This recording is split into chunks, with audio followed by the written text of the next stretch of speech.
That's up to you guys. That's totally up to you guys. Today, I'm just the technician. Right, but I don't. The first thing on the agenda is the interns, and I guess They're here. Oh, The yeah. interns are here. Oh, so is Lucia? Okay, good. I didn't think she was on. No, it does not look like Lucia is on, but we are public now, and the meeting is being recorded.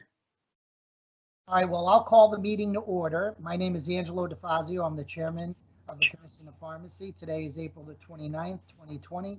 Unprecedented times call for unprecedented meetings. Since I'm an old guy, I had a lot of time getting on this IT business. So let's start the meeting by attendance, starting with Commissioner Linder, our way down. Commissioner?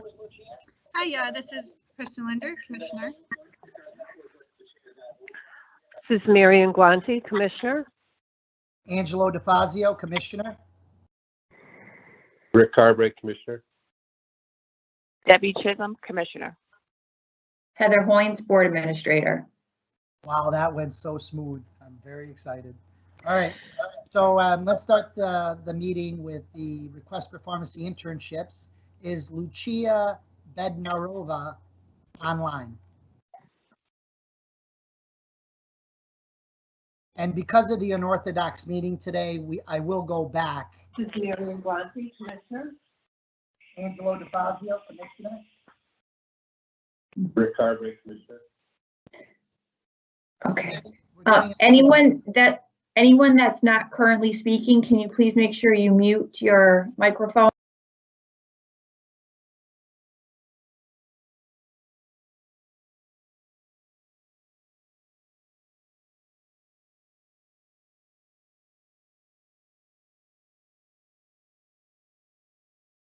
Okay, I'm going to try it again. Is Lucia Bednarova online for pharmacy internship?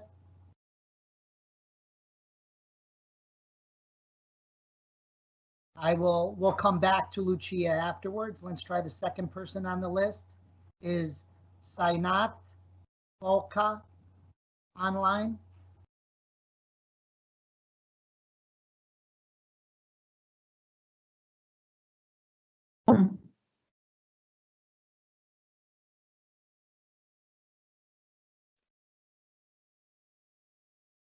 I want to test. Hello. Go ahead. Hello. Sainath, is that you? This is Sainath Boka. Okay, very good. Sainath, could you please state your name? Oh, I'm sorry, I have to swear you in first. I apologize. Do you swear to tell the whole truth and nothing but the truth, so help you God? Yeah, I swear.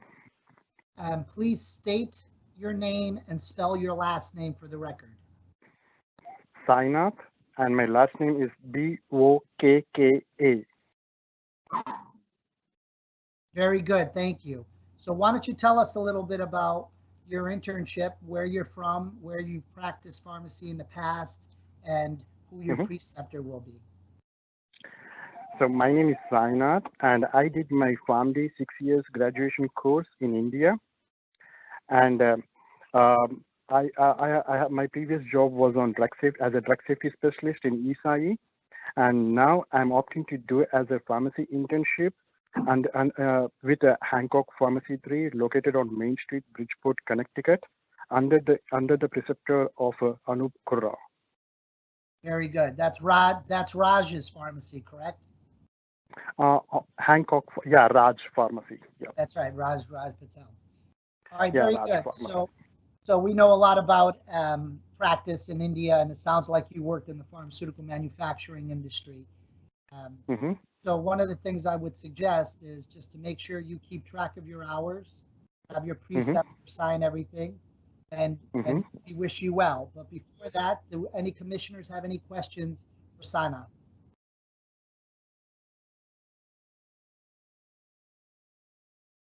Hearing none, thank you very much, Sainath, and we'll go on to our next pharmacy internship applicant.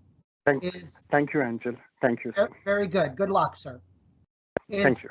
Is Tahira Khan online? Hello, yes. Chairman, this is Marion Guanti. It looks like we are getting a message from Lucia that she can hear us, but we can't hear her. So I don't know if you saw that message come across on the text of the team event. I did see that, Commissioner Inguante, and I was hoping that Jason also saw it, and maybe he can text her a possible solution since I am not IT savvy. Okay. Luciano, or if Jason? you, I'm actually not seeing that message. I'm not sure where you're seeing it.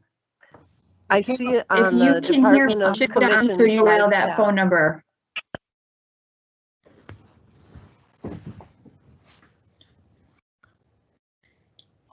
Yeah, whoever's Hi, able to communicate with her.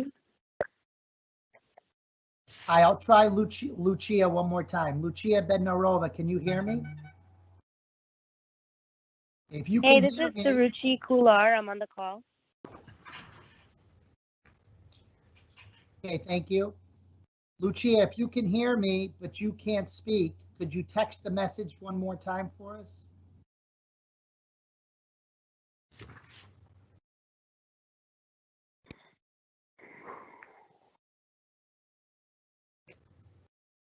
Okay, I'm going to move on to Tahira Khan. Tahira Khan, are you online?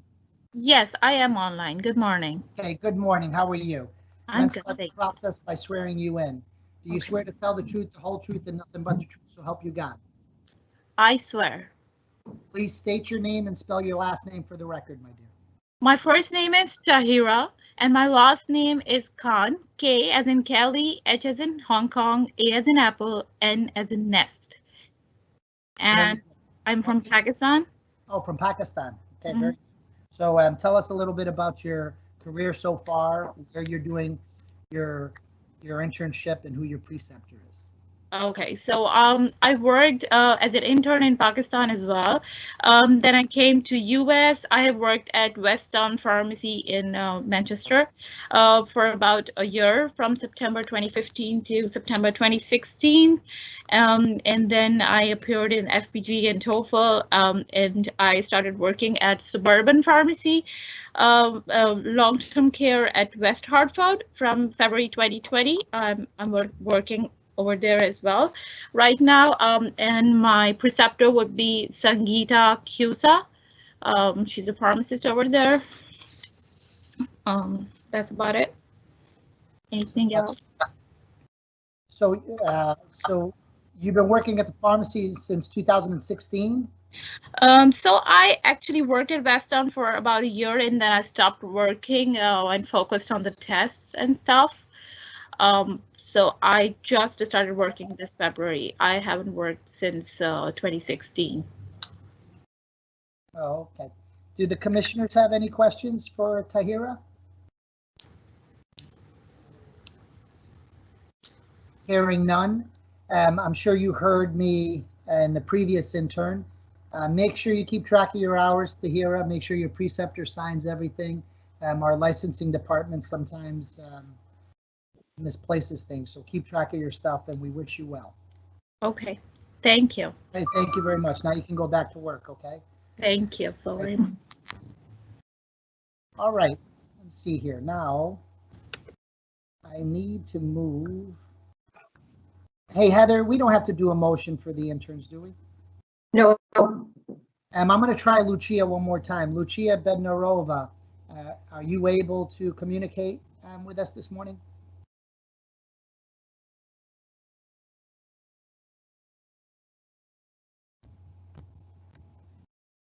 Doesn't look like she can.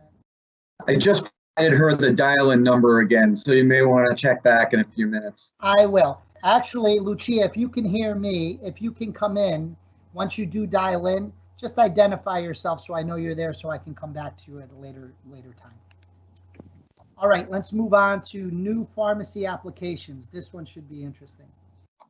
Is Care Plus RX Solutions in the house? Surechi Kular, pharmacy manager. Hi, yes, that's me. How are you? I'm sorry if I butchered your name. I really apologize. That's okay, don't worry.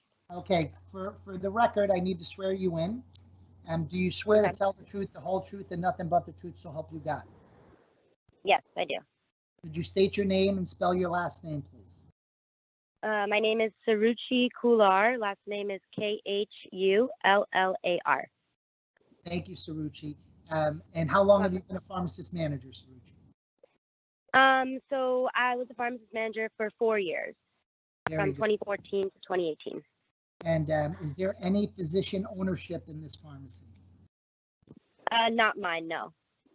Okay. And is any computer point of sale system registered that has the ability to receive or fill prescriptions or access patient data sit outside of the demised pharmacy prescription department?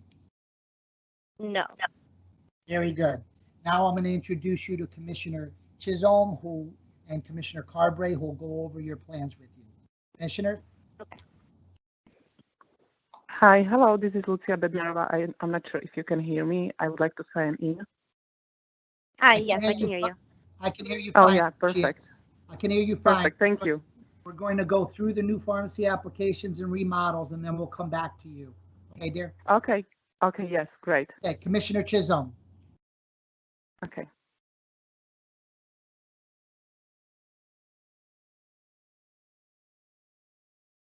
Debbie, do you see the blueprints? Hold on. No, Because not I'm on my... Not you, Oh. Debbie. Oh, Debbie okay. Chisholm. Sorry. Debbie, can you hear me?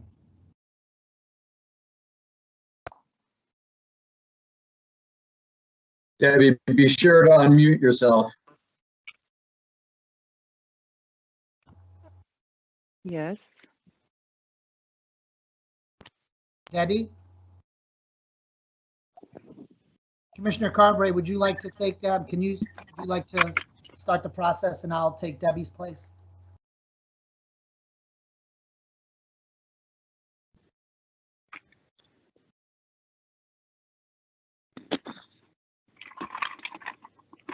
Commissioner Carbray, are you on?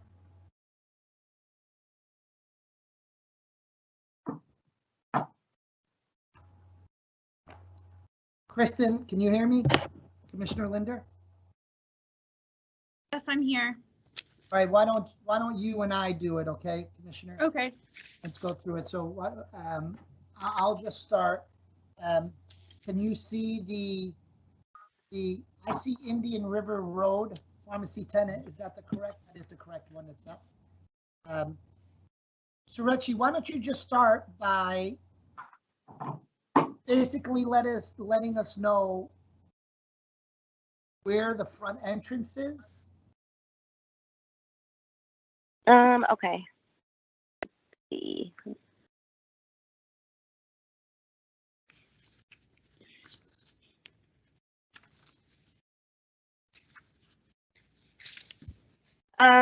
So let me look at the blueprint. Surechi, have you been here before to the location? Yeah, hold on one sec. So it's on the left side of the building.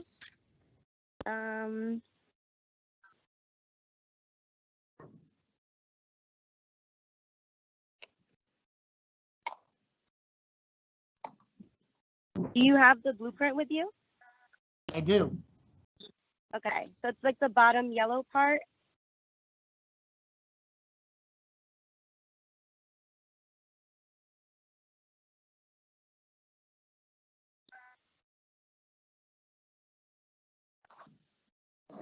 Oh, I see it. It's on the left long wall.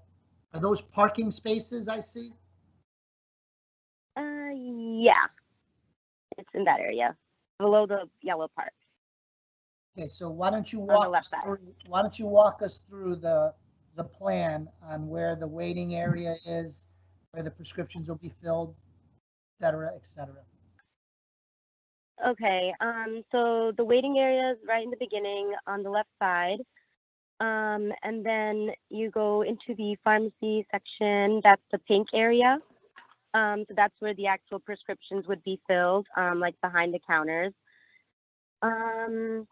And then that's the office is behind that. And there's a refrigerator, in the pharmacy section. And that's about it. How many refrigerators are present? There's one refrigerator in the pharmacy section. So employees need to have another refrigerator for their food. Food can't be mixed. Right. Okay, so. Right. There's one refrigerator in the pharmacy section only for medication. There's like a separate area where there's like a kitchen, refrigerator for employees. So all of that stuff is in a separate area, not in like the actual pharmacy section. Is there any compounding at all that's going to be done here? No compounding at all. No compounding. And I see the restrooms. Are the restrooms within the pharmacy or? So not inside the pharmacy section, like where the medications will be dispensed and prepared, but they're in the actual like office building. So it's in the same building. Okay, so this is in an office building. Yeah, there's like an office section, a separate office section, separate space for bathrooms, and then separate area for actual medication dispensing. Can you access the restrooms from inside the pharmacy, or do you have to leave the pharmacy? No, you can't access the restrooms from inside the pharmacy. And how many pharmacists are going to be working? So it's going to be me, and just me. I'm going to be the primary pharmacist for now. Depending on business and flow, as we work up, we could consider hiring a secondary pharmacist. So you have to lock the pharmacy when you have to go to the bathroom, right? Yes, I'll do that. What businesses are adjacent to the pharmacy? So there's a nursing home nearby. There's a pediatrician's office. There's a dermatology office. It's also very close by to like the highways and stuff, which is why we went with that area. There's also like an eye doctor nearby. There's a lot of different. Is there anything directly adjacent to the pharmacy?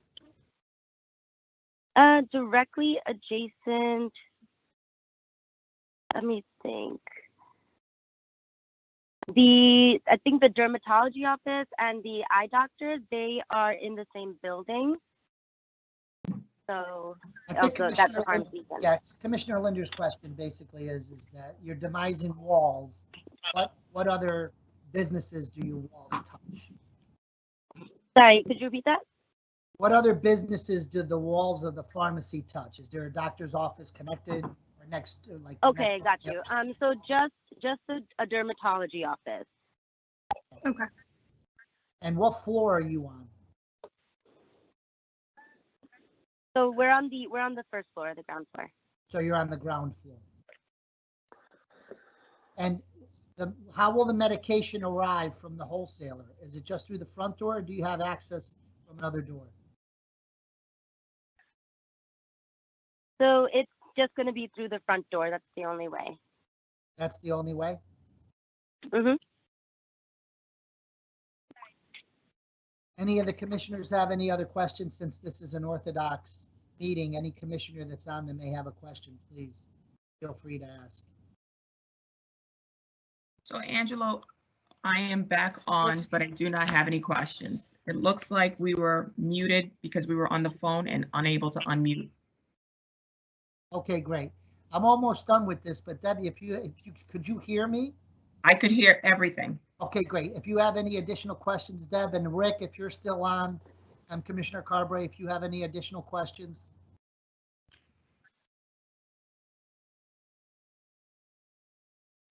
I didn't have any. This was fun. Okay. How about you, Commissioner Linder?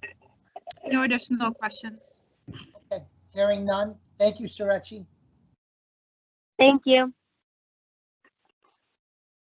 Okay, moving right along. New pharmacy applicants. C as in Charlie, X as in X-ray pharmacy is Mahbub Rahman in the house.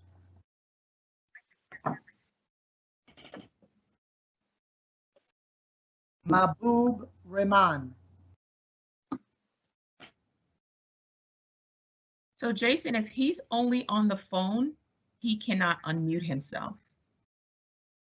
So you may want to unmute everyone to see. I cannot unmute everyone, but #6, I believe, is Okay. to unmute, but I cannot unmute anyone. Okay, so if he can press #6, and maybe Rick, if you can hit #6 on your phone, you can unmute.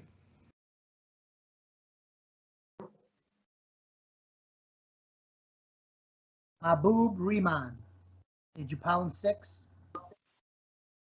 Hey, Angela, can you hear me? It's Rick. Hey, Rick, welcome back. I'm back. You know, I did have a question at another pharmacy, but we can. That's okay. It's not closed yet. We didn't take a motion, so. Okay. Go ahead. I'll bring it up. Bring it up now. I'll bring it up after. No, you can Now? bring it right now. It's okay. I just had one question regarding that storage room area. There's 2 doors there. One's a delivery and staging area. So when she said there was only one entrance and exit, I get that. But what's that? There's a delivery and staging area up in the top corner, as well as it looks like another door that opens up from another area. This is in a part of a medical center. Yeah. I Google Earthed it. I saw the whole building. Okay. So I'm just curious what those other doors are up near that storage room. So Rex, One is. Hey, so it's there's an additional exit for emergencies, but it's not like accessible for delivery and stuff like that. Well, it says delivery and staging on the drawings. That's why I'm questioning it. It's a door that opens directly into the dark charcoal area that says delivery and staging. So I mean, someone's coming in there. That's either delivery of pharmaceuticals from a wholesaler. So when we get deliveries, they're gonna be coming through the front door, and then I will, or like the employees can bring, the medications and stuff through there. But the actual deliveries won't be coming through there. So that door is not going to be available. Open. Sorry? So that door is not going to be used at all? Not by anybody other than ourselves. It won't be used at all. And what's the door just above that, outside that delivery and staging area? The door that goes to the outside. It's marked door H on the drawing to the left. So that's just emergency exit. For who? For like employees or anyone in the building in case there's like a fire and stuff. So The whole just building. for emergency purposes. Okay. Just unusual to have a delivery and storage entrance and not use it. That's all. Yeah, only the front door is going to be used for deliveries.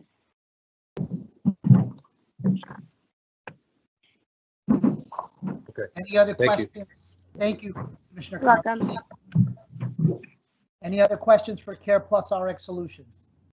Okay, let's try CX Pharmacy one more time.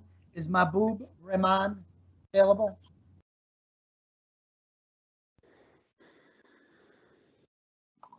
Mahbub, if you're on with your telephone, could you hit pound and then the number 6? Okay, not hearing Mahbub, we'll go back and try that. Let's go to Pharmacy Remodels. Is Yukon Health Pharmacy Services in-house?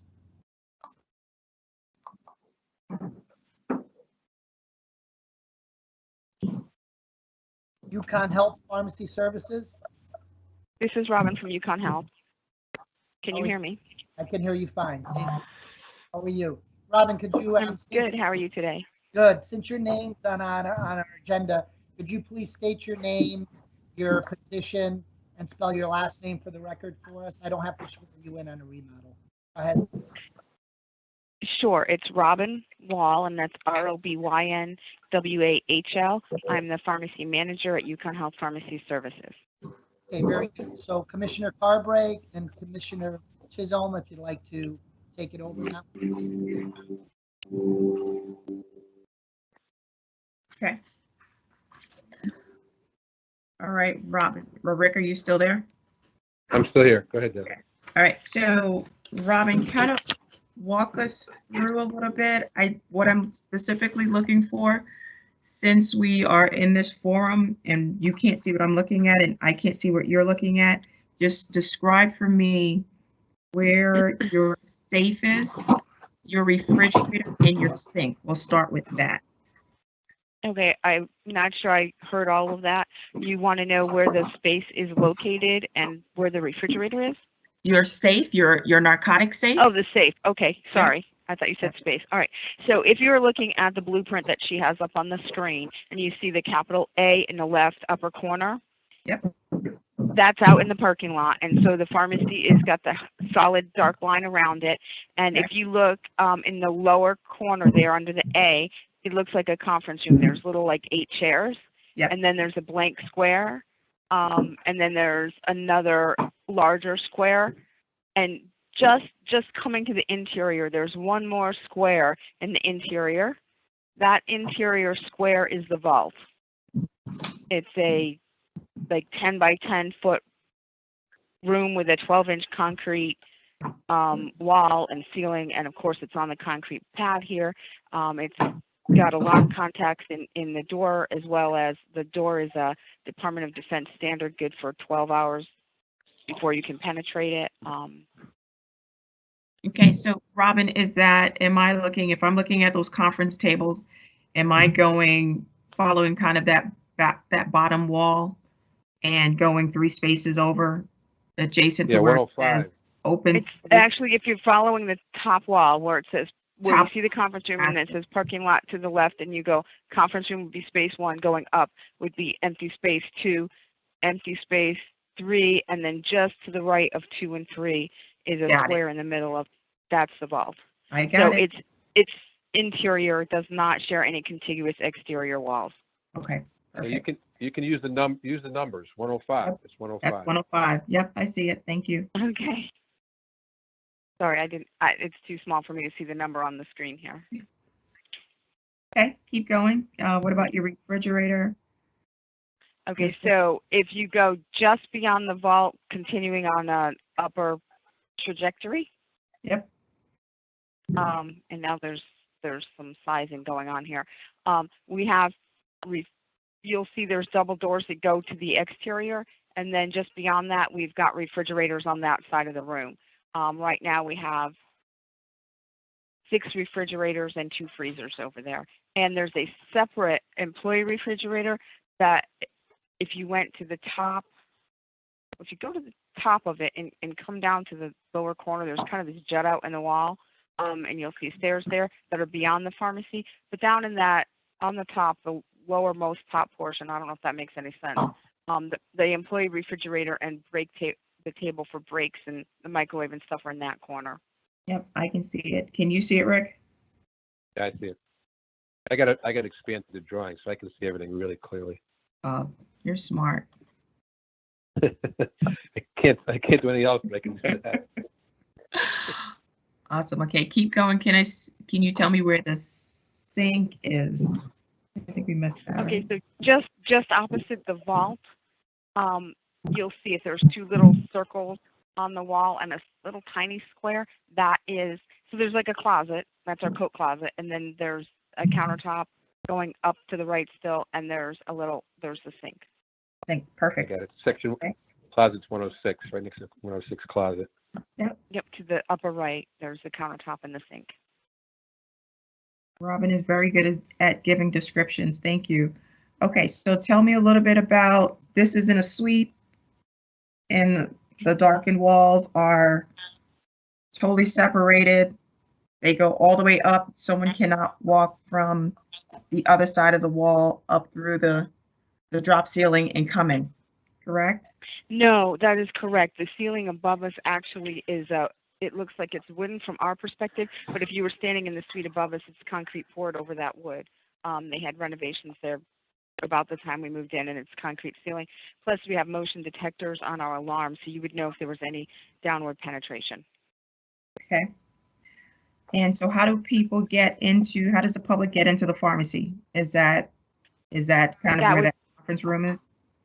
So we have been a closed door pharmacy for the past dozen years, and we are looking to allow the public to come in from where we've got new door marked on the what used to be the conference room. Got it. Okay. So Connecticut only has the one license, so it's not closed door. But you're going to keep that conference room open that they can come in, correct? That's If correct. someone- That would be our plan. Right. It doesn't look like a conference room, or it won't going forward. That was the existing picture. We plan to have that door there. We plan to have a cash register, countertop, so patients can come in and wait in that area, be counseled in that area, and we have the cash registers there. And the countertop will be transecting that space just to the left of the door that opens where the employees would walk into the rest of the pharmacy from that conference room depiction. Okay. Did you have an emergency exit in this suite area? We have 3 exits in Okay. addition to the new door. If you went from the new door down to the bottom right, there's a little vestibule there. You can get out. That all of our doors open out, even if they don't allow public access in the alarms. They all have push panels on the door. You can get out anytime. If you follow the conference room and again headed on the trajectory up to the right, there's the conference room, the 2 empty spaces, and then you'll see a double door. That is our loading zone area. And again, we have to man that and open those doors for someone to come in. We can always get out through there. And if you went to where the break area was, where the refrigerators were in the lower portion of the top right corner, there's a vestibule there. Again, that's only interior exiting. There's not even a key on that to get in from the outside, but we certainly can get out if there's a fire. Okay, I see that one. You see those 3 exit doors, Rick? Yeah, oh yeah, very clear, yeah. All right, And we're that's all. surrounded. Go ahead. We're surrounded by a hallway on the interior. And the parking lot on the other end. Correct. Anything I missed there, Rick? I'm sorry? Anything I missed? Any questions? No, I know the building pretty well, that area, so it looks fine. Okay. Any other commissioner have a question? Hearing none. Thank you very much, Robin. And we'll move on to the next pharmacy remodel. Thank you, Robin. Thank you. CVS Pharmacy number 5263. Are you part of our house party this morning?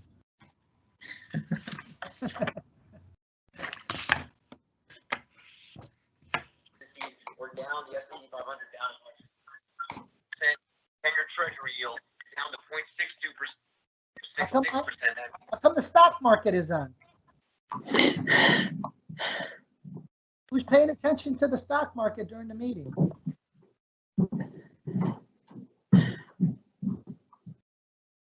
Again, it's CVS Pharmacy 5263 in-house.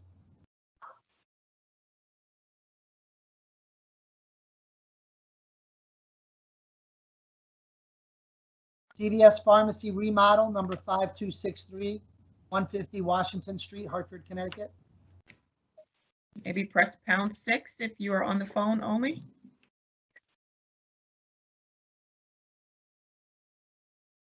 All right, I'm going to go back to the new pharmacy application.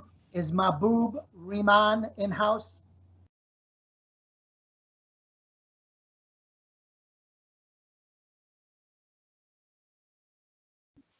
Angelo, before you move forward, I'm just going to go ahead and mute everyone again, just so we can get rid of the extraneous noise. So then anyone who does need to speak, you can go ahead and unmute yourself at that point.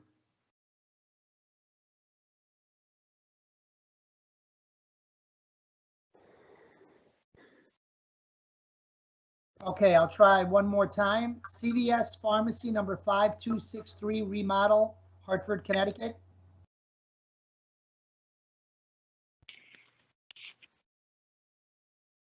Okay, there's no one from CVS on. All righty, let's go back to new pharmacy application one more time for CX Pharmacy. Mahbub Rehman.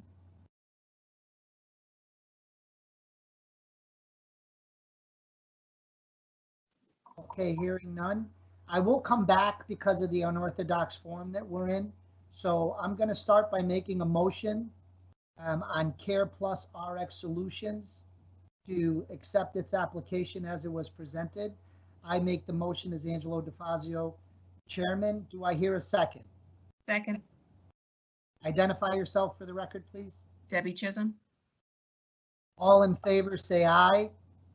Aye. Aye. Aye. Is there any nays? Is there any abstentions? The motion passes. We will come back to CX Pharmacy later on in the meeting. Let's go to Pharmacy Remodel, the Yukon Health Pharmacy Services remodel at 270 Farmington Avenue. Do I have a motion? Motion to accept as presented. And I Debbie believe Chisholm. that was Debbie. Yes. Do I have a second? Second, Kristen Linder. All in favor? Aye. Aye. Is there any nays? Any abstentions? Angelo, it's Rick Carberry. I'm going to abstain as a member of the Board of Directors at Yukon Health on the vote. Thank you, Commissioner Carberry. It's due noted. So we have one abstention and 1, 2, 3, 4 ayes, no nays. Motion passes for Pharmacy Remodel at Yukon Health Pharmacy. I'll revisit these one more time. Is CX Pharmacy in the house? Is CVS Pharmacy 5263 in the house?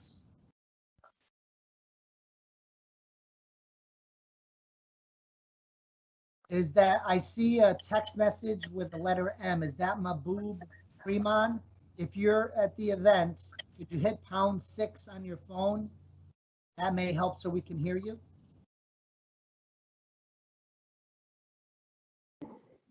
Angelo, at the time, would you like to go back to Lucia for the I am. interns? Thank you so much, Heather. Thank you for being my guide, my shining star. Thank you. In the meantime, let's go back to pharmacy internship. Lucia Bednarova. Lucia, are you in the house?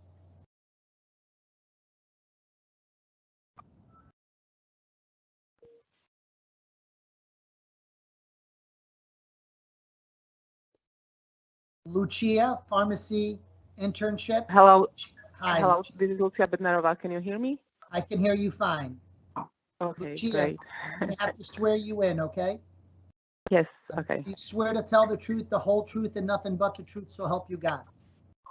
Yes, I do. For the record, please state your name and spell your last name. Lucia Bednarova, Bednarova. Very good. So Lucia, why don't you tell us a little bit about yourself, where you come from, what pharmacy you've practiced in the past, where your preceptor site is, and who your preceptor is. Why don't you give us a little brief history of yourself?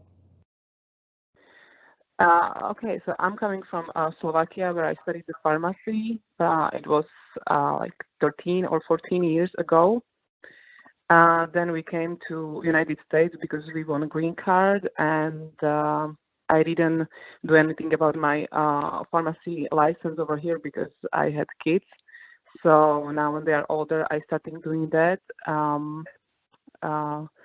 And I found this pharmacy in Bethel, which is close to my house. The owner is Sri Popuri, that's my preceptor, who is willing to train me to become a pharmacist in the United States. I don't know if there is anything else what I should say. What's the name of the pharmacy, Lucia? It's English Apothecary. The old English. Yeah, it's at Greenwood Avenue in Bethel. They have part also where they do compounding. Lucia, what type of pharmacy did you practice in Slovakia? It was like general pharmacy. I didn't work in the hospital pharmacy, but it was for a little bit. It was more like kind of internship that we had to go to school that we had to do the same as here. So that was for half a year, and then for a couple months until we came to the United States. So I was working in a pharmacy. Like, it was not retail. The owner was a lady over there, so it was just a private pharmacy. Did you graduate from a pharmacy school, Lucia? Yes, I did in Slovakia. I have master degree. It was 5 years. The program over there is 5 years, and then the title at the end is Master of Pharmacy. So that's what I have. And when's the last time you actually practiced pharmacy? Last time it was I worked just for 2 months, but then I realized I was pregnant and I was not feeling well.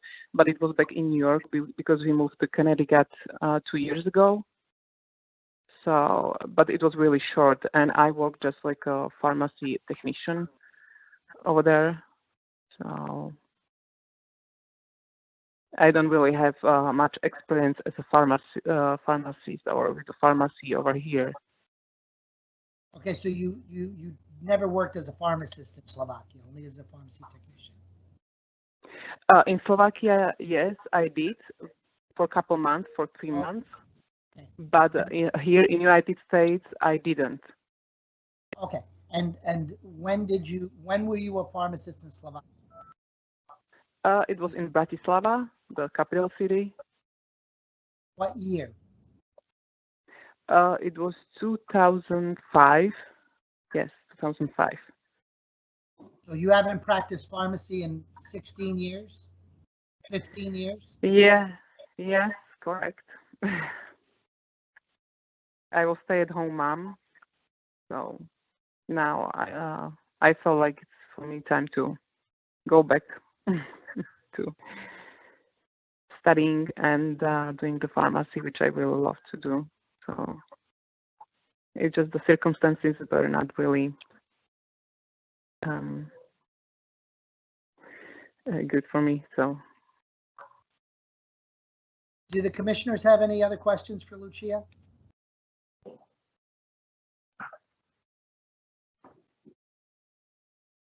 I have a question for Heather. Heather, Yes. can you hear me? Heather, Yes, I can. Is there any statute concerning time from? So she's considered, she would be considered a pharmacist by examination. Okay. So she's like a new grad would be considered. And there's no FPG certificate. I understand.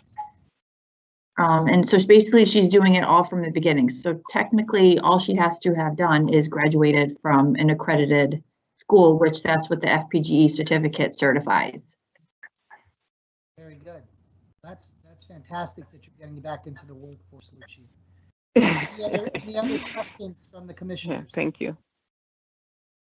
Okay, Lucia, make sure you keep track of all your hours. Make sure your preceptor signs your hours, and we wish you luck. Okay, thank you so much. Thank you. Okay, very good. Have a good, yeah. Okay, back to work, Lucia. Okay, thank you. Thank you so much. Have a good day. So I'm going to go back to new pharmacy applications and pharmacy remodels one more time, and then we'll go to legal matters, okay? So is CX Pharmacy, Mahbub Rahman, can you hear us now, Mahbub?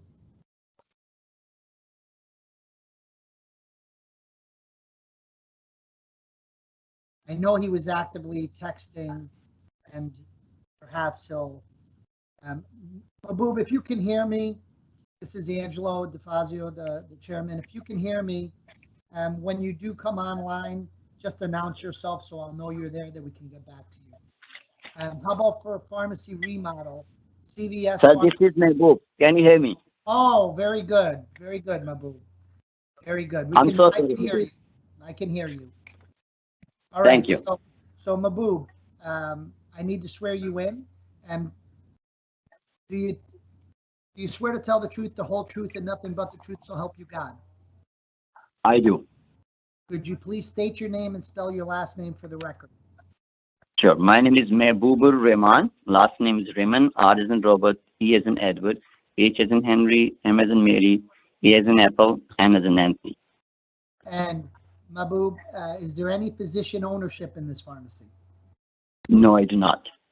Is there a point of sale service, a computer terminal, a register that acts as a computer terminal, or a device that can access patient information that's going to sit outside of the demised pharmacy department?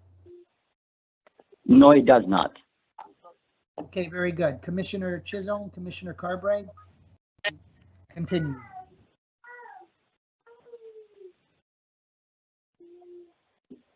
Okay, again, I checked the plans. This is in an industrial, Griffin Health Center is part of this building, correct? Yes, sir. Okay, so you're a pharmacy within a medical center, and separate suite. Yes, yes. First floor or second floor? We are at first floor. You're on a first floor, okay, so you have people above you. I see on the plans, I do see a refrigerator. I do see a narcotic safe. Your sink is in the back. You have a restroom that looks like it's public, correct? It's for employees only, but it's separate from the pharmacy area. Okay, so it's not public then? No, it's not. Looks like you're not going to use it as a public bathroom. Okay. So just walk us through when you come into the entrance. All right. There's a space that goes all the way back to the bathroom. Yes, sure. So the door is right here. Mm-hmm. So I'm just curious that when you go past the pharmacy counter, that area there, that's all retail space, correct? Yes, sir. So technically, you could have a public bathroom there. Your pharmacy is. Mm-hmm. Go ahead. We would not prefer this. We just, we have that outside of the pharmacy, but we would not prefer public using it. Okay, but you see what I'm saying? That it does have the appearance of a public bathroom because it's not. So that's a public area. You're walking all the way to the back there.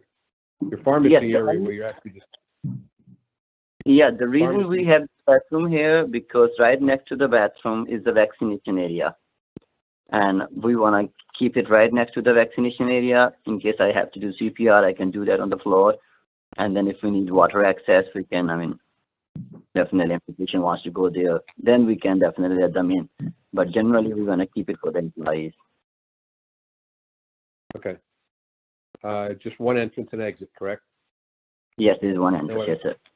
No other access out. Okay. I see one refrigerator. I assume you're going to have a refrigerator for employees also? Yes, we have this area right next to the door that we're going to keep as a kitchen. That is for them, for the food and for the employees. A refrigerator. We don't want to keep that in the pharmacy area, so that's why we have kept that separately. Okay. And in front of your front entrance, is that entrance to the outside, or is that common corridor part of the suite? I'm sorry, I didn't get that.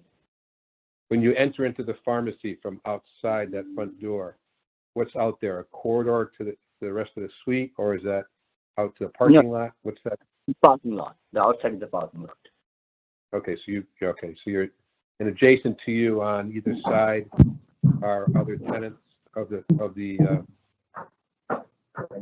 Griffin The Health left Center. wall is adjacent to the Griffin Health Clinic. On the right, there's nothing. Okay, that's the end of the building there. Okay. Yeah, there's no building there. Yeah.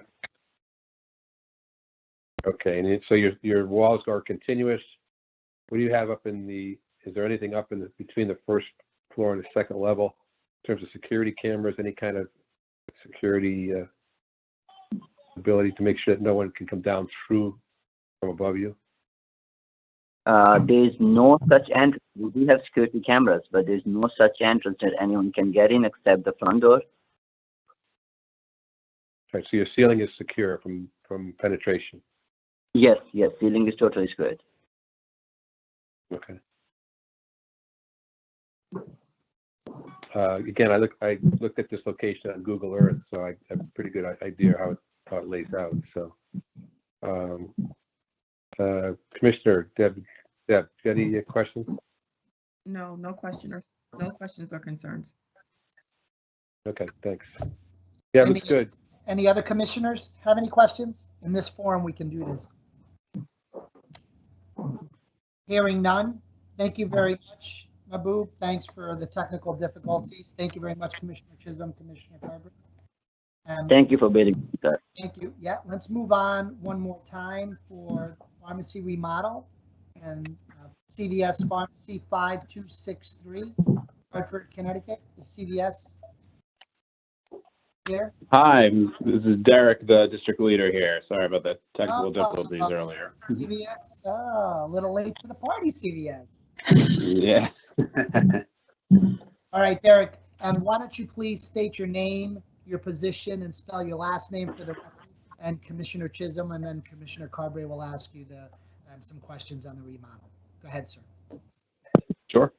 So my name is Derek Rialjo. Last name is spelled Realejo, and I'm the district leader for CVS in the Hartford market.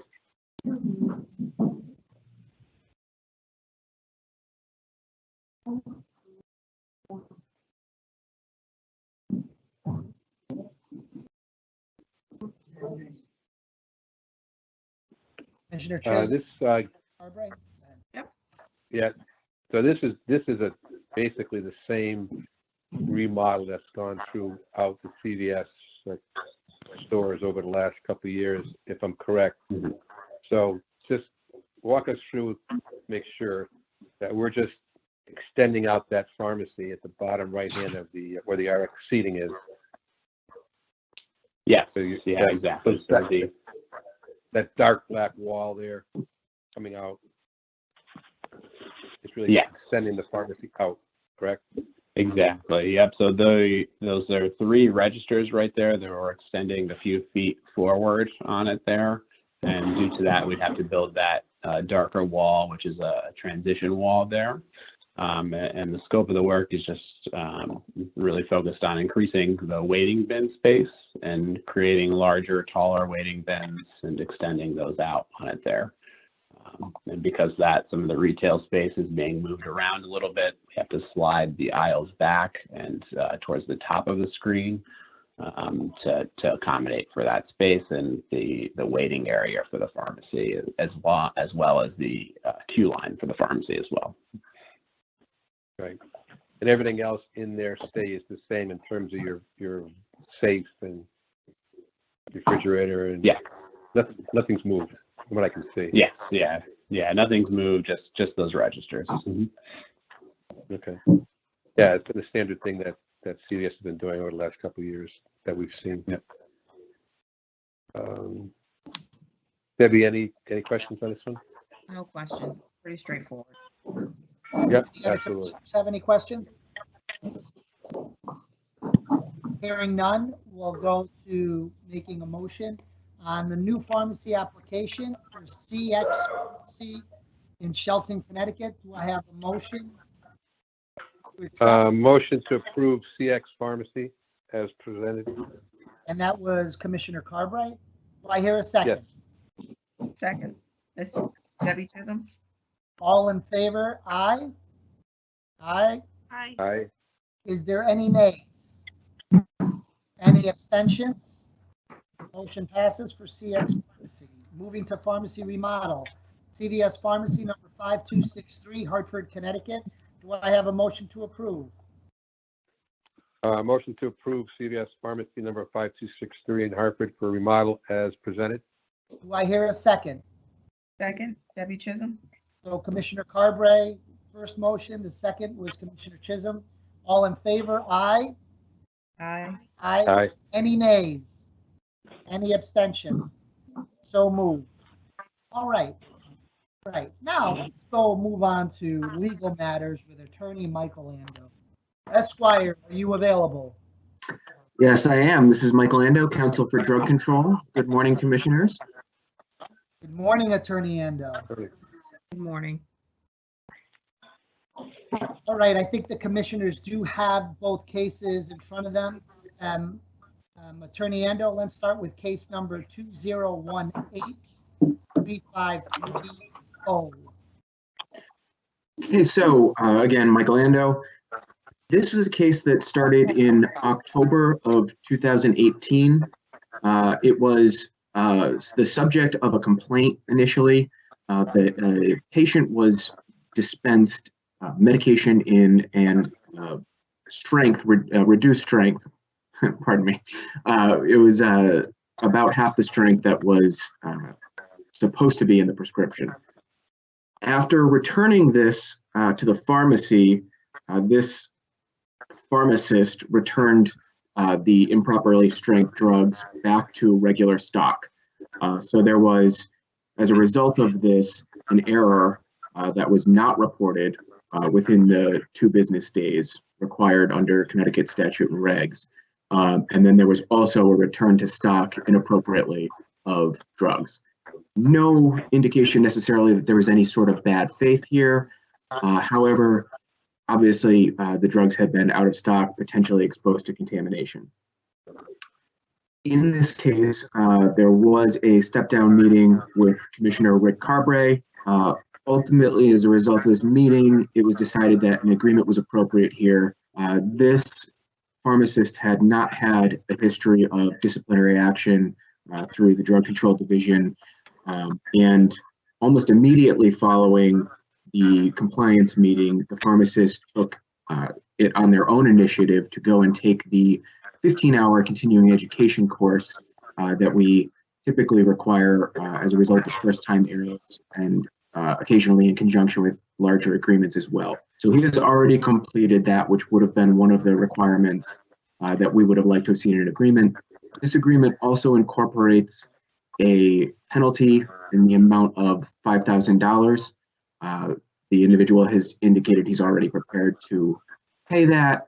There's no particular indication here, although there was by statute an incompetent or negligent work under 20-579, the statute that would regulate that.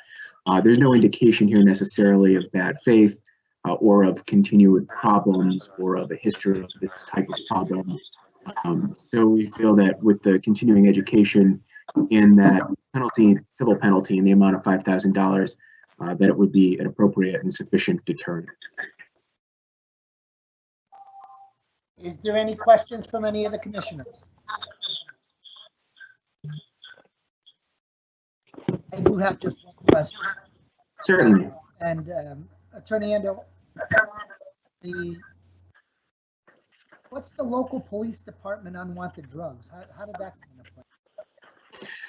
So there was, I don't have necessarily a document, some sort of form of documentation to verify this. So, I'm going to say it was alleged here because this information is coming from the respondent and their counsel. They informed us that the local police department was directing citizens of that town to bring drugs back to this pharmacy in the assumption, I suppose, or the misunderstanding that it was a drug drop box site. At the time that this happened, there were no drug drop box sites in pharmacies. The only ones in Connecticut at that point were actually law enforcement themselves. But this town's police department did not have a drug drop box.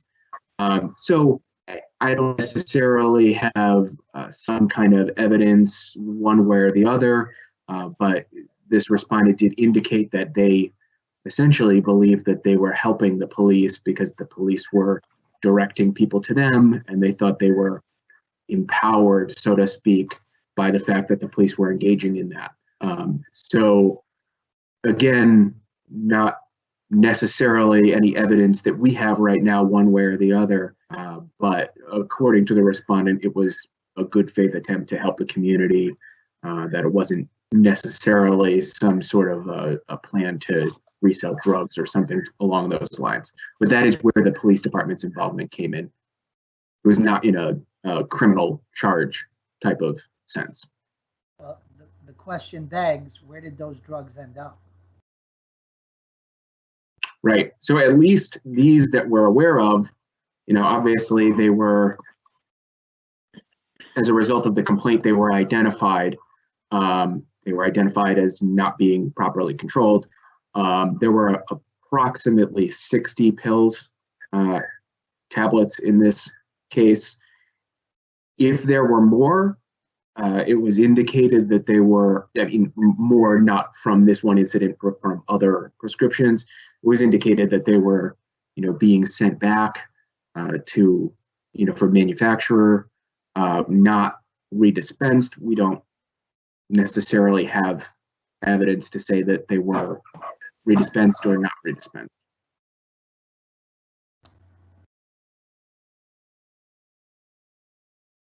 Very uncomfortable with that answer, Attorney Endo. Because we have no idea. Was there any record keeping of what drugs came in through the police department? Did the police department keep track of that, or do you have any idea how many drugs were funneled, we'll say, to this pharmacy because they thought they were? There is no record keeping from the police department that I'm aware of, and the police department wasn't holding the drugs, after they were surrendered by whoever would have dropped them off. The police department was just redirecting them, allegedly. So there really isn't a record, to be frank with you, at least not one that, was apparent from the records at the pharmacy. There were, obviously part of the allegations in this, the claims in this complaint were included the failure within 2 business days to appropriately reconcile the inventory of the medication. So, given that it was returned to stock, we don't necessarily know. In this case, it was returned to stock. But the quality. Commissioners have a question? I'm sorry? Do any of the other commissioners have anything to add or ask of either Commissioner Carbray or Esquire, Attorney Endo?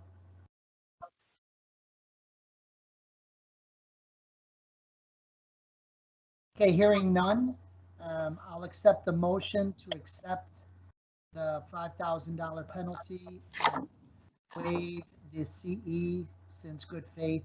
They were already completed on case number 20183530. Do I hear a motion to accept? So moved, Debbie Chisholm. Do I hear a second? Second, Kristen Linder. All in favor? Aye. Aye. Are there any nays? And Commissioner Carbray was a step down on this, so the motion passes for the proposed resolution. Moving on to case number 2012? Oh, okay. Indeed, yes, 2012. 20-927. Attorney. So again, Michael Ando, counsel for Drug Control Division. So this is obviously an older case, 2012. This is a follow-up. We've been seeing a little bit of this with attempts to return to the field by interns, pharmacy interns. This is an individual who was a pharmacy intern in 2012 as a result of an incident of diversion and an incident involving, or rather a pattern of behavior involving abuse of substances. This individual did voluntarily surrender their license to as a pharmacy intern in 2012. They discontinued their schooling. In the last several years, we have seen documentation indicating that this individual has been engaged in treatment. This individual has provided letters from therapists and drug treatment counselors, as well as an overview of the types of ongoing treatment that the individual is currently receiving. At this point, what we would like to put before the commission is an agreement that is modeled significantly upon the standard reinstatement type agreement that we would offer for a pharmacist who had been licensed and was, now returning after a surrender, having some indication that their substance abuse was in check. There are a couple of slight tweaks to this to make it more appropriate for an individual who is still in school and still continuing under supervision already to some extent, as an intern, pharmacy intern would be compared to a pharmacist. We'll see a lot of the same limitations that we would with a pharmacist, including that they won't be working alone at any point, that they won't be ordering drugs, and those types of restrictions. It is a 5-year probation term that we're proposing. This is obviously longer than the time period that this individual would be employed as in an intern role in a pharmacy. So this agreement does have another tweak here compared to the standard, where the individual would have an option to request a compliance meeting at the end of their internship. Similarly, drug control would have an option to request a compliance meeting at the end of their internship to follow up in a more direct way than just the reporting that we would be receiving during this time period. And that would allow us to then reassess whether we feel that this agreement should continue sort of as it is and continue to apply as they as this individual proceeds toward their pharmacist license, and would also give the opportunity to determine whether a differently structured, perhaps significantly or perhaps just minorly agreement would be more appropriate for them as they enter as a pharmacist. Obviously, there would still be challenges given the nature of this history if they were entering the field, say in 2 years or so, and suddenly found that there was more availability or more access possible as a pharmacist rather than as an intern, and that created an issue that we felt needed to be addressed. So that would give us that opportunity. It is in line with the standard counseling requirements that we do require of pharmacists, including regular intervals of counseling for the first and second year. That's monthly. It's bi-monthly for the final 3 years, unless at some point we decide that would need to be changed following their internship period, in which case we might have a new agreement regarding that time period. Similarly, it involves group treatments, for instance, pharmacist concern for pharmacists. Additionally, there is a reporting requirement attached to drug testing, as well as treating healthcare practitioner or substance abuse treatment program reports. The first of those reports would be due at the close of this quarter. It would continue quarterly for 5 more years. Additionally, there would be the same random drug screening behavior that we would have with a pharmacist that was under a plan like this. This is an individual who had a problem in 2012, obviously had a problem before this initially occurred in 2012. They were cooperative with police. They were cooperative with drug control division.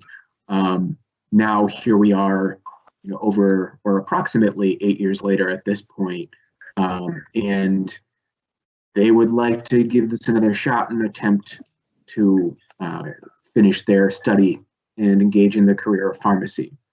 So in the interest of giving them an opportunity to do that, given that they have provided documentation that they have been clean without significant issue for several years, that they have had ongoing treatment during that period, and that they intend to continue it, we would like to allow them to engage in the study of pharmacy again and perhaps finish their degree. Do any of the commissioners have any questions for Attorney Ando on case 2012-927? Attorney Ando, I have just one quick question. There's a mandatory disclosure to a potential employee, correct, in the 5-year? Yes, absolutely. And in addition, oh, I'm sorry? I couldn't remember if it was mandatory or not. It absolutely is. And in addition to the term employer has been broadened here to include any proctor as well. So it won't be an internship placement, or an internship placement won't be possible without also alerting the individual who's proctoring this person. So it would be something that the school would then, by extension, be aware of in the any pharmacy where he was working, or any place that would fall under the pharmacy definition for under statute would be aware. Okay. Commissioners, does any commissioner have any questions for Attorney Ando?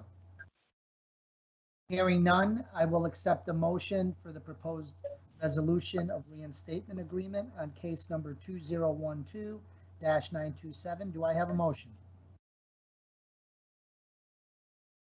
So moved. Commissioner Chisholm put a motion. Do I hear a second? Second, Rick Carberry.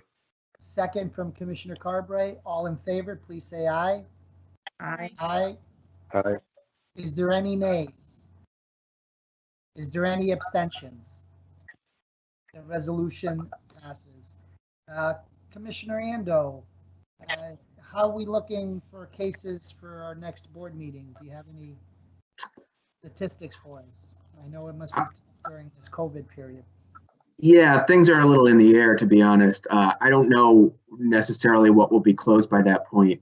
We're working on workarounds, I suppose you would say, to enable us to meet with people virtually and hopefully get some of those things, especially the ones that have already been in progress, wrapped up. But right now, I can't necessarily estimate for you, because we're still, I mean, although we've gotten better at it, we're still figuring out how to handle these things and keep them moving.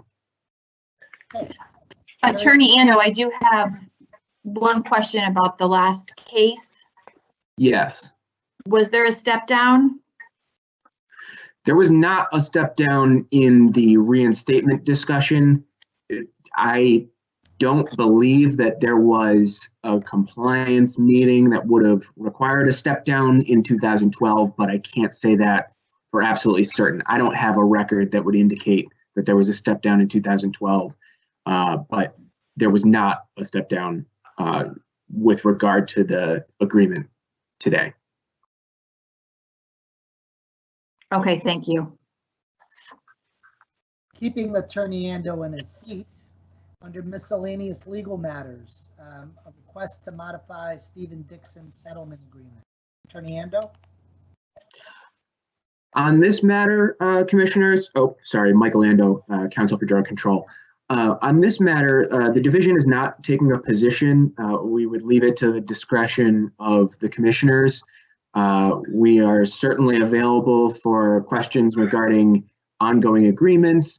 The respondent here, or rather the licensee here, has discussed the matter with us, and he has particular ideas of changes, modifications to an agreement that would allow him to engage in certain types of work.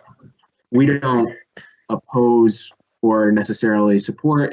We just leave it entirely to the discretion of the commission on this. Is pharmacist Stephen Dixon available? Can you hear us? Yes, I'm here. Thank you. Hello, Steve. How are you today? I'm okay. How are you? Good. Hey, Heather, do I have to swear Stephen in for this?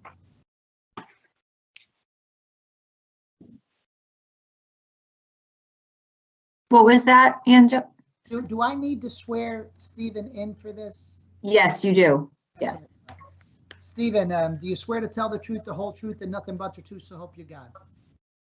Yes, I do. I so swear. For the record, state your name and spell your last name, please. My name is Stephen Dixon. That's D-I-X-O-N. So, Stephen, I don't have your original settlement agreement before me. I'm not sure if any of the other commissioners do.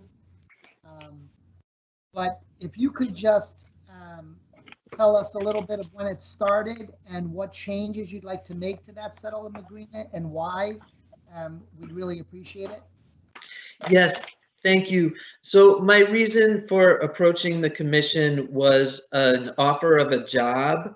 I've been volunteering at a methadone clinic in New Haven, the APT Foundation, and I'm midway through my settlement agreement, and I was offered a job, but the job, some of the provisions of the settlement agreement would preclude me from taking the job. So I had to tell them that I couldn't take it, but that I would ask the commission.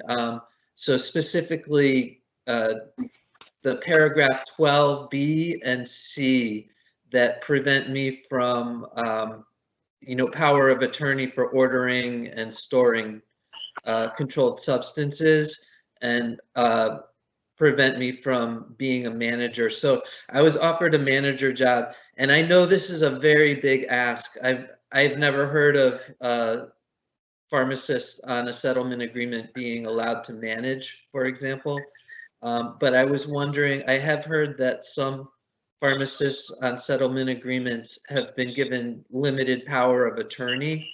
And so I came to humbly ask if I could become, if a modification to my agreement could make me eligible for the job of a methadone clinic pharmacist.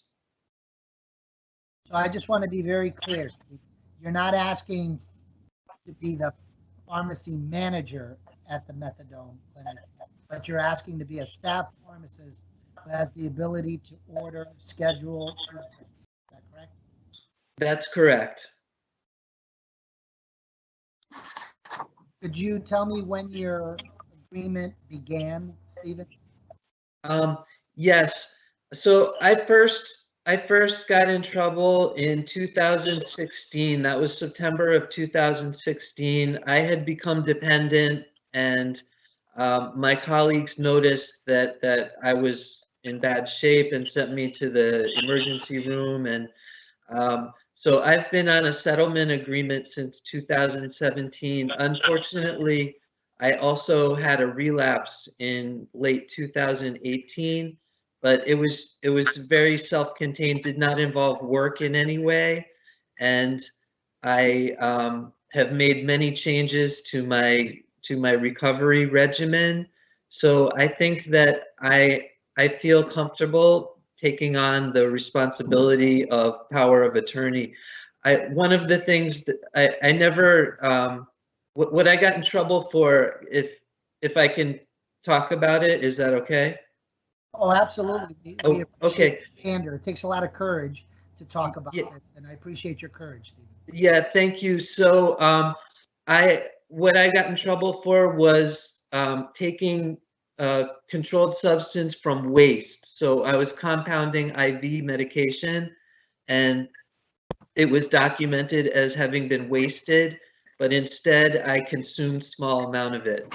So and the reason I wanted to clarify that is I wanted to emphasize that I've never had any issue with using power of attorney for ordering or storing medications.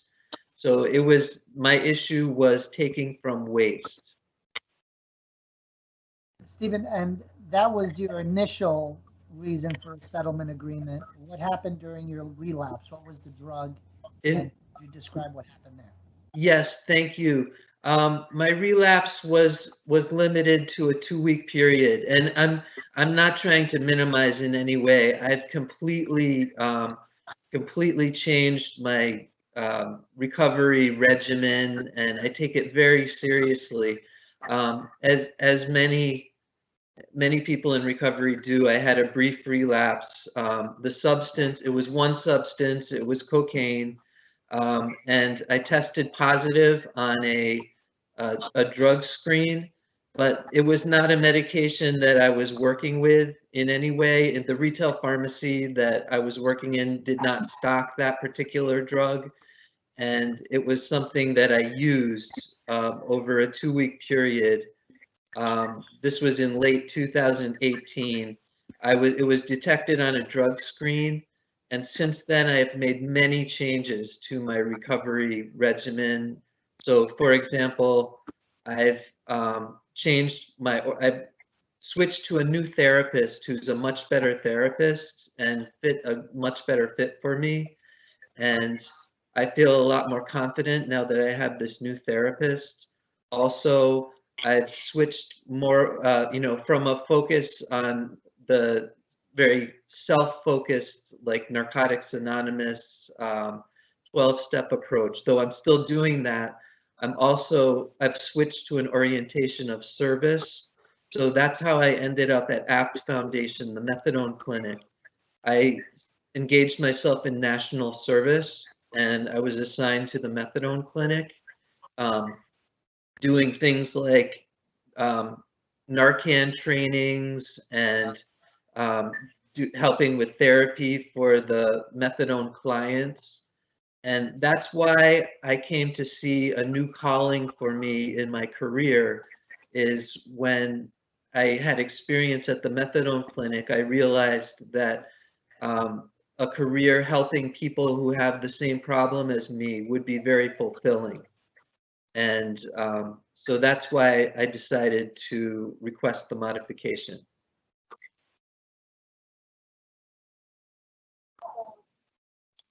Do any of the commissioners have any questions for Mr. Dixon? Yes, Angelo, I have a question. Stephen, first let me say thank you for coming before the board, and I appreciate your courage sharing this information in front of the public. I apologize if I'm asking you to repeat something that you've already said, but can you just walk me through the power of attorney and why you would need power of attorney in your role as a staff pharmacist? Oh, thank you for the question. So in the methadone clinic pharmacist role is a little bit different than a retail pharmacist role. And that's why I thought that this was an issue that would be worthy of bringing to the commission, because the standard contract that I'm on really seems to be designed more for a hospital or retail pharmacist, where they don't need power of attorney because maybe one or another of the pharmacists at that place are doing the ordering, and so they don't have to. A methadone pharmacist is responsible for ordering and storage of controlled substances. At the individual prescriptions of the methadone are actually dispensed by nurses at a methadone clinic. So the whole role of the pharmacist is to do the ordering and storage. They get bulk quantities of methadone powder. They compound a liquid methadone, and then they dispense bulk quantities to the nurses. The nurses are actually the ones who dispense the individual doses to the methadone clients. So for me to be any use as a methadone pharmacist, I would need to have the power to order and store bulk quantities of controlled substances and dispense those to the nurses. Would you be working alone, or would there be other pharmacists working with you? I would be working alone, and I'm past the 6-month initial time of my contract where I was required to work with other pharmacists. So now, for example, at a retail pharmacy or a hospital pharmacy, I would be eligible to work alone. Okay, thank you. Thank you. Any other commissioners have questions? Commissioner DeFazio, I believe Commissioner Inguanti has a question, but it seems like she's having difficulty being able to speak. So I'm waiting to see if she wants me to ask the question. Okay, well, while we try to iron out that I have a couple of questions for Mr. Dixon. When we do make a change to a settlement agreement, typically it's done after quite a bit of time has gone by. post 3 years or 4th year into the 5-year settlement. And that's with a really squeaky clean record. You have had a relapse within the first 3 years.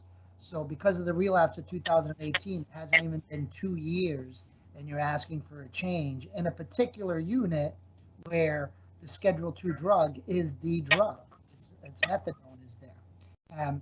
My question to you is if you have the ability to order, my assumption is you order on CSAUS, or I don't think you use DEA 222 forms anymore. But if you do have the ability to order, is there a possibility that you would not be the pharmacist who puts the drug away or checks the product in once it comes in from the wholesaler? Unfortunately, I don't think that the APT Foundation would be able to provide a second pharmacist to do that other part of the job.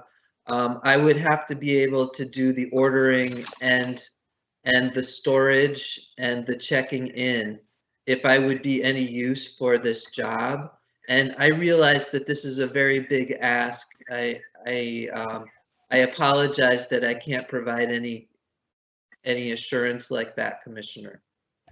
And Mr. Dixon, also, have you looked for a job in the marketplace that could accommodate your settlement now without having to order Schedule II products? Yes, Commissioner, I have.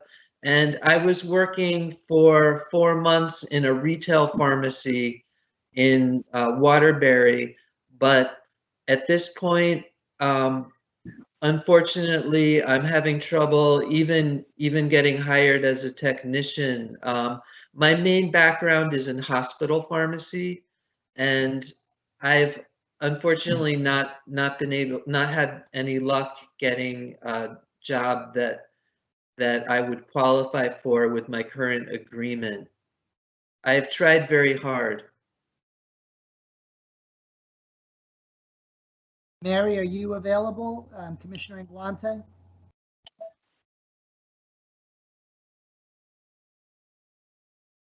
Can Commissioner Inguante ask her question via? So Commissioner Nguante's question is she wants to know more information about the diverting of waste. Thank you.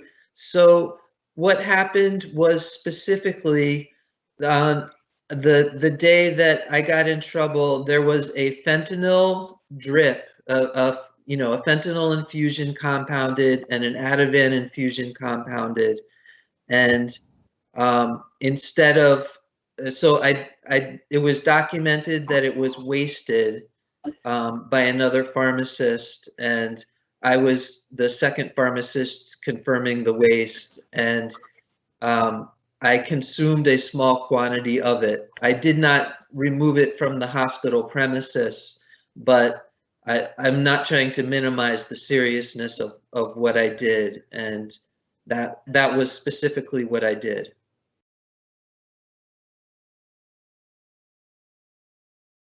Thank you.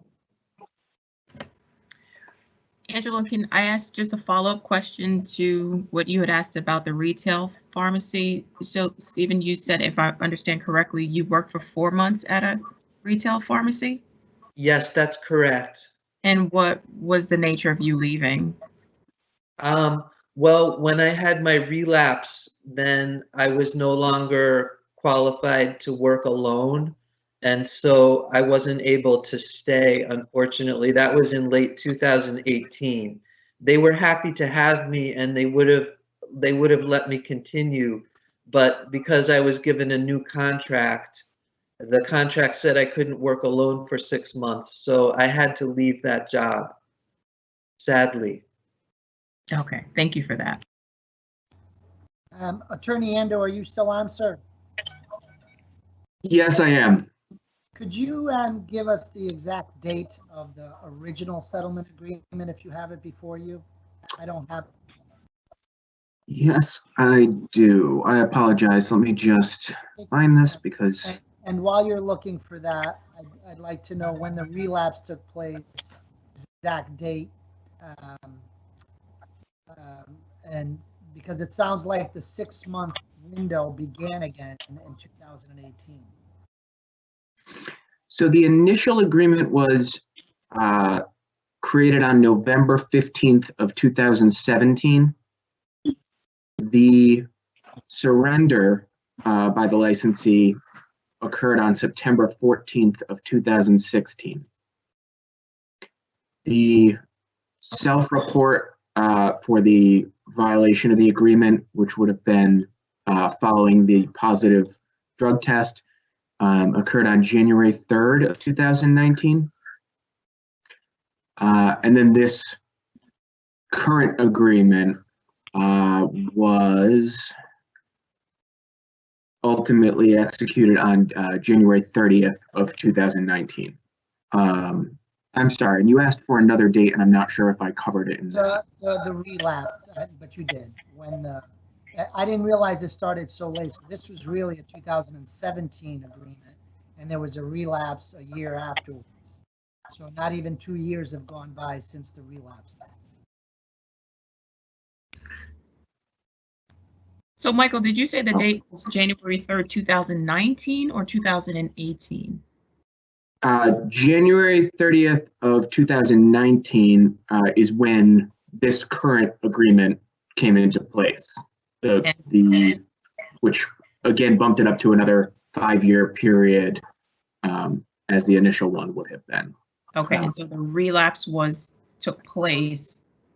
That was January 3rd of 2019. Sometime prior to January 3rd of 2019. I'm not sure exactly how long before. I can certainly find that information, but I don't have the exact date of. He self-reported. The licensee self-reported on January 3rd of 2019. Yeah. So at some point shortly before that would have been the actual relapse period. Thank you. Commissioner Linder, any questions? No questions. Commissioner Carberry, any questions? No questions, just a comment. I mean, now that I see those dates, they are very, very close together. So I understand it's hard to get positions out in retail pharmacy, but is this really a good opportunity to be in a methadone clinic atmosphere with these instances being so close together? I mean, I'm just concerned about that in general. Thank you, Commissioner Carberry. I had the same concerns. That's why I wanted to verify the dates. And I know our board, since I've been the chairman, we have not altered the settlement agreement with such little time that has passed from the original agreement.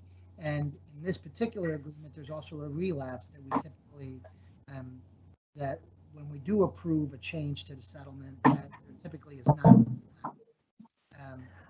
Chairman DeFazio, this is Commissioner Nguante. Can you hear me now? Commissioner Nguante, welcome aboard. Good God. Oh my God. Technology, right? Yes. Nguante, yeah. Yeah. Thank you for asking my questions about the waste diversion. I find that particularly disturbing because, as I'm understanding it, Stephen was the second signature on that, and it was fentanyl. And again, I am a hospital pharmacist. I spend all my time in hospital pharmacies, and based on this report, I really can't endorse the request as it's being presented. Okay. Any other comments or questions from Mr. Dixon from the commissioners?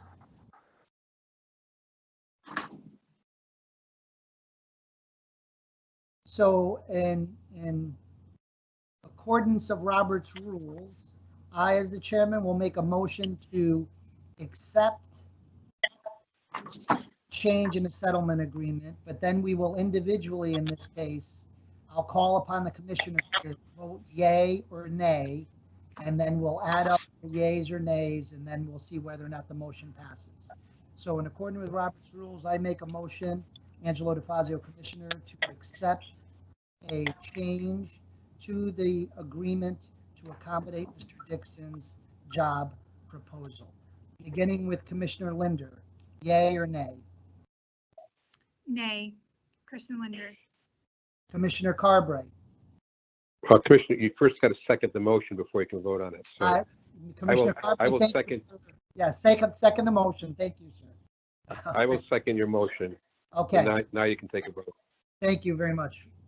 It's hard in this forum, my friend. Commissioner Absolutely. Linder, Commissioner Linder, yay or nay? Nay. Or abstention? Commissioner Carberry. Nay.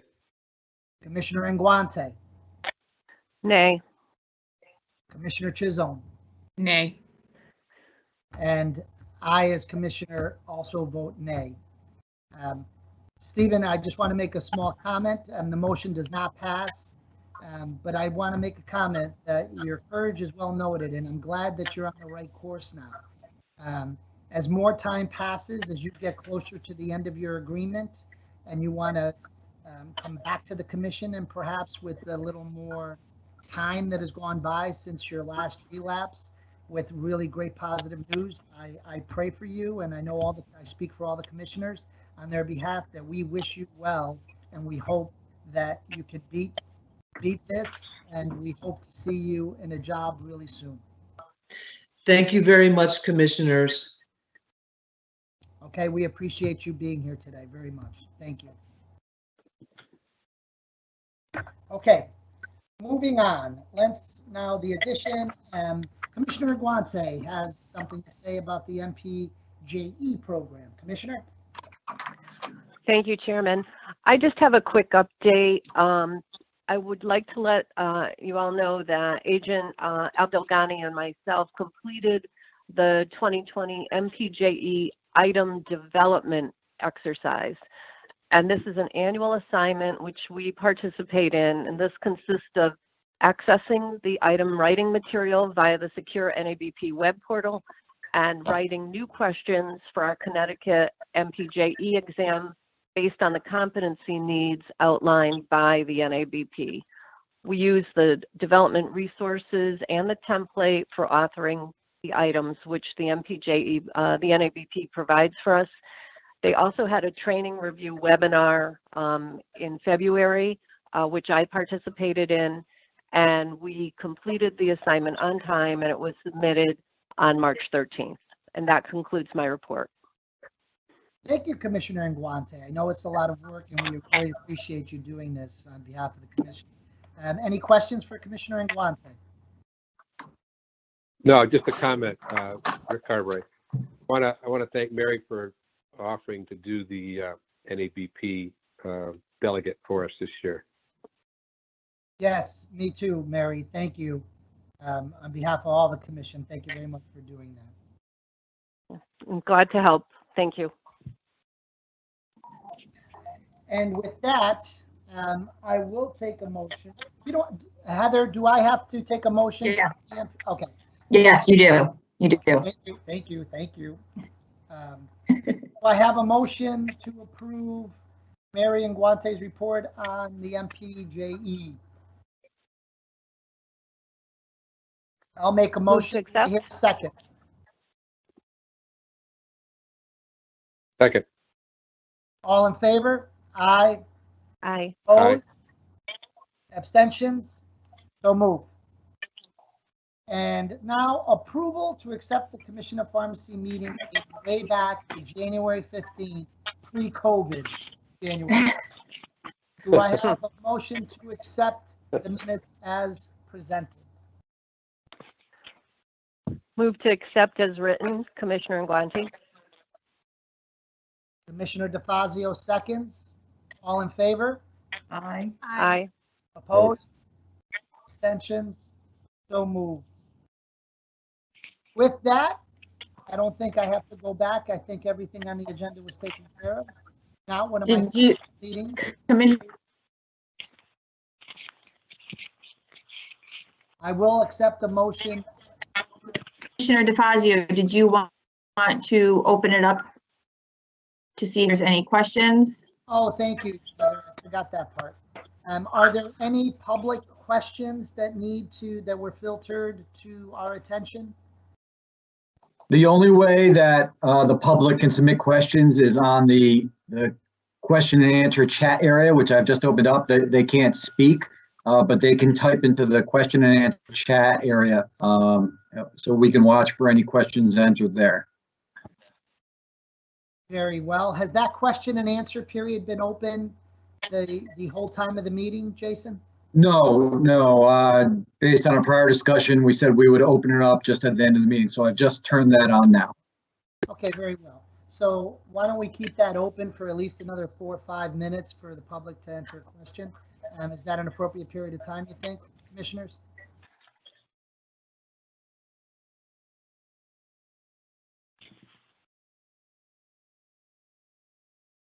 All right, let's leave it open for a little while to see if any questions come through. I believe it's 11:42 a.m. now. So if we want to just quietly sit by for the next 3 or 4 minutes to see if any questions come in from the public. And if not, then I'll accept a motion to dismiss.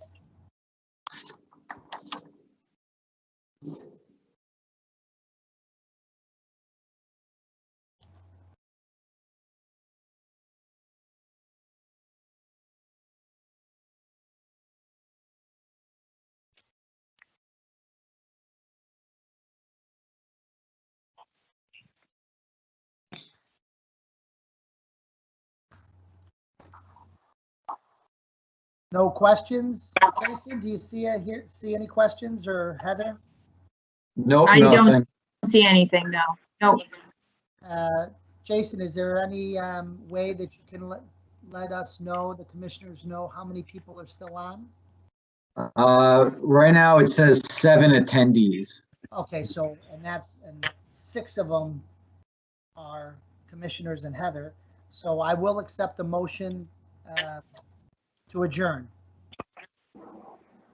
So Move to adjourn. A second? Second. All in favor? Aye. Aye. Aye. Commissioners, Heather, Jason, thank you very, very much. And I know it was a very unorthodox meeting, but hopefully we got the job done. Really appreciate it. Thank you so much. Heather, thank you for all your work in setting this up. Thank you. Thank you, commissioners. Have a good You're day. welcome. Really good day. You're welcome. Thank you. Be safe, Yep. commissioners. Bye-bye. Bye-bye now.